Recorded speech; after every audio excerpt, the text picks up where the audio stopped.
ജമാഅത്തെ ഇസ്ലാമിയുമായി ഉള്ള ബന്ധം പരസ്യമാക്കാൻ ഞങ്ങൾ ഉദ്ദേശിക്കുന്നില്ല എന്നാണ് ഇപ്പോൾ ഏറ്റവും അവസാനം വന്ന വാർത്ത. അത് വളരെ വിചിത്രമായ ഒരു കാര്യമാണ്. പരസ്യമായി ജമാഅത്തെ ഇസ്ലാമിയുമായി ഞങ്ങൾ കൂട്ടുകെട്ട് ഉണ്ടാക്കില്ല എന്ന് പറഞ്ഞാൽ രഹസ്യ കൂട്ടുകെട്ടാണ് ഉണ്ടാക്കാൻ പോകുന്നത് എന്ന് പരസ്യമായി പറഞ്ഞിരിക്കുകയാണ്.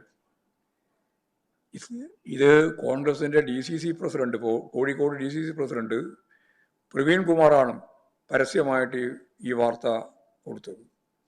യഥാർത്ഥത്തിൽ UDFന്റെ കൺവീനറോ അല്ലെങ്കിൽ KPCCന്റെ പ്രസിഡന്റ് സണ്ണി ജോസഫോ ആണ് ഈ വാർത്ത കൊടുക്കേണ്ടത്. കൺവീനർ അല്ലെങ്കിൽ ചെയർമാൻ, പ്രതിപക്ഷ നേതാവ്, അവരല്ല പറയുന്നത് കെ പ്രവീൺ കുമാർ എന്ന കോൺഗ്രസിന്റെ കോഴിക്കോട് DCC പ്രസിഡന്റാണ്.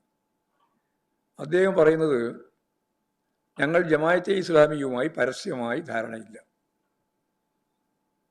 എന്ന് പറഞ്ഞാൽ കഴിഞ്ഞ പാർലമെന്റ് തെരഞ്ഞെടുപ്പിലും ഉപതെരഞ്ഞെടുപ്പിലും SDP-യുമായും ജമാഅത്തെ ഇസ്ലാമിയുമായും ചേർന്നാണ് ഞങ്ങൾ പ്രവർത്തിച്ചത് എന്ന് അവരും അവരുടെ പിന്തുണ നേടുന്നതിൽ ഞങ്ങൾക്ക് യാതൊരു പ്രയാസവുമില്ല എന്ന് അവർ മതരാഷ്ട്രവാദം മുന്നോട്ടേക്ക് വെക്കുന്നില്ല എന്ന് പ്രതിപക്ഷ നേതാവ് VD സതീശനും പറഞ്ഞത് അവിടെ കിടക്കുന്നുണ്ട്.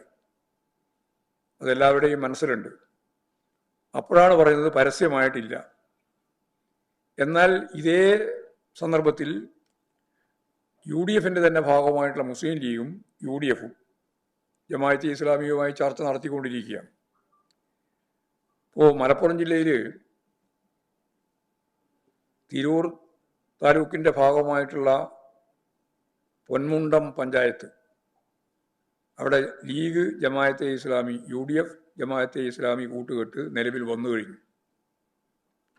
ഇതൊന്നും രഹസ്യമായിട്ട് വെക്കാൻ സാധിക്കുന്ന കാര്യമില്ലല്ലോ. അങ്ങനെയാണെങ്കിൽ പറയട്ടെ, തിരഞ്ഞെടുപ്പെല്ലാം ജനങ്ങളുടെ പിന്തുണയോടുകൂടിയല്ലേ നടക്കുന്നത്. ആർക്കെങ്കിലും മൂടി വെക്കാൻ പറ്റുന്നതാണോ? മമ്പാട് UDFുമായി ജമാഅത്തെ ഇസ്ലാമിൻ്റെ ചർച്ച പുരോഗമിച്ചുകൊണ്ടിരിക്കുകയാണ് എന്ന് അവർ തന്നെ പറയുകയാണ്. അങ്ങാടിപ്പുറത്തും ഇതേ കൂട്ടുകെട്ടിൻ്റെ ആലോചനകളാണ് നടന്നു വരുന്നത്. കൂട്ടിലങ്ങാടിയിൽ ജമാഅത്തെ ഇസ്ലാമി നേതാവിനെയാണ് പഞ്ചായത്ത് പ്രസിഡന്റാക്കാൻ തീരുമാനിച്ചിട്ടുള്ളത്. എന്ന് പറഞ്ഞാൽ മലപ്പുറം ജില്ലയിലെ വിവിധ മേഖലയിൽ തെരഞ്ഞെടുപ്പ് പ്രഖ്യാപിക്കുന്നതിന് മുമ്പ് തന്നെ UDF ജമാഅത്തെ ഇസ്ലാമി സഖ്യം വന്നു കഴിഞ്ഞിരിക്കുകയാണ്. മാത്രമല്ല, ഒന്നുകൂടി പറഞ്ഞാൽ ജമാഅത്തെ ഇസ്ലാമിയുടെ ആശയ നേതൃത്വമാണ് UDFന്. ഞാൻ വളരെ ഗൗരവത്തിലാണ് ആ പ്രശ്നം ഉന്നയിക്കുന്നത്. ആശയ നേതൃത്വം ജമാഅത്തെ ഇസ്ലാമിയുടേതാണ് UDFന്. വർഗീയ കൂട്ടുകെട്ടിൻ്റെ ഏറ്റവും ശക്തമത്തായിട്ടുള്ള ഒരു ഭാഗമായിട്ട് മാറുക. ഇത് കേരളത്തെ സംബന്ധിച്ചിടത്തോളം മതനിരപേക്ഷതയെ സംബന്ധിച്ച് അപകടകരമായ ഒരു കാര്യമാണ്. ഇപ്പോൾ സംസ്ഥാന വ്യാപകമായി ജമാഅത്തെ ഇസ്ലാമുമായി അവർ സ്ഥാനാർത്ഥിയെ നിർത്താതിരിക്കുകയല്ല, അവർ സ്ഥാനാർത്ഥിയെ നിർത്തിയിട്ട് UDF ഐക്യം, അവരുടെ ഒരു കൂട്ടുകക്ഷി എന്ന രീതിയിൽ പ്രവർത്തിക്കാൻ തന്നെയാണ് തീരുമാനിച്ചിട്ടുള്ളത്. അത് വളരെ ഗൗരവമുള്ള ഒരു പ്രശ്നമാണ്. ഈ വർഗീയ മുഖത്തെ മറച്ചു വെക്കുന്നതിനുള്ള ശ്രമമാണ് ഇപ്പോൾ DCC പ്രസിഡന്റിന്റെ പ്രസ്താവനയിൽ കാണാൻ കഴിഞ്ഞത്. ഞങ്ങൾ പരസ്യമായിട്ടില്ല എന്ന് പറഞ്ഞാൽ രഹസ്യമായിട്ടുണ്ട് എന്നത് അദ്ദേഹം സമ്മതിക്കുന്നുണ്ട്. പക്ഷെ പരസ്യമായിട്ട് പറയാൻ കോൺഗ്രസിന് ഇപ്പോഴും മടിയാണ്. മൗദൂദിന്റെ ആശയങ്ങളെ, മതരാഷ്ട്ര സിദ്ധാന്തത്തെ ഞങ്ങൾ പിൻപറ്റും എന്ന് മലപ്പുറം ഉൾപ്പെടെ വെച്ച് നടത്തിയുള്ള ക്യാമ്പിന്റെ ഭാഗമായിട്ട് ജമാഅത്തെ ഇസ്ലാമി പറഞ്ഞു കഴിഞ്ഞു.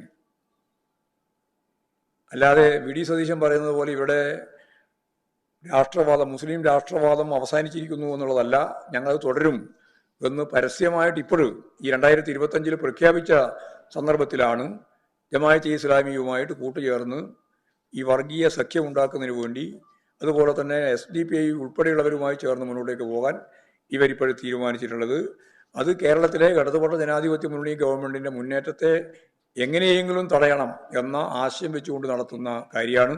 അതാണ് ഞാൻ പറഞ്ഞത്, ഇതിവിടെ രാഷ്ട്രീയമല്ല, വർഗീയ നിലപാട് ആശയപരമായിട്ട് യഥാർത്ഥത്തിൽ നേതൃത്വം നൽകുന്നത് കോൺഗ്രസോ മുസ്ലിം ലീഗോ അല്ല, മറിച്ച് ജമാഅത്തെ ഇസ്ലാമിയാണ്. ഇതാണ് കേരളത്തിന്റെ ഇന്നത്തെ ഒരവസ്ഥ.